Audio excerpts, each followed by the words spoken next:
Samuel walks out of bed with Concord in his mind for today's plan. He looks upon the wreckage that is his old home, sad to see it in such disarray, but nonetheless walks inside. Stepping inside, he notices something untouched for 2 centuries. His old copy of Grognak the Barbarian.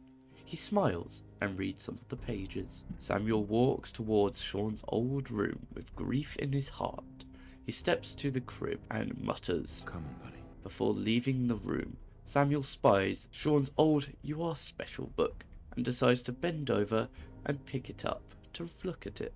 This gives Samuel a sense of strength. He picks himself up and proceeds to walk into their old room, where Samuel decides to try and look for some of his old clothes, but to no such luck. He then walks into the bathroom.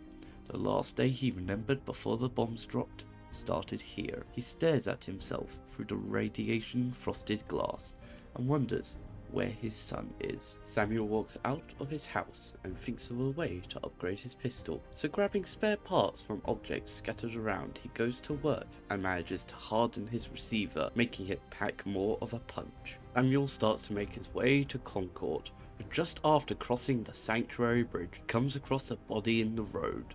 Sickened by what he sees, moves on quickly. After moving along, an eyebot talking about Polymer Labs passes by, giving Samuel a smile back to the old world. Samuel spots a dog sniffing around Red Rocket truck stop. He proceeds with caution, but the dog runs up lovingly, and Samuel decides to let it join him. Samuel comes across some large insects feasting on a carcass, so he treads carefully, but decides to open fire, dealing with the insects before they had a chance to get close. Walking into Concord, he thinks he knows how to work his pistol better now. When Samuel hears the sound of gunfire, he goes over to help. Samuel and his dog rush around the corner where they see a band of raiders attacking a man on a podium. Samuel immediately starts to fire upon the raiders to aid the man. After all the raiders are dealt with, Samuel gets informed by the man that there are more inside and pleads for his help. Samuel, feeling toughened up from his first fight and taking a shotgun from a dead raider, proceeds inside.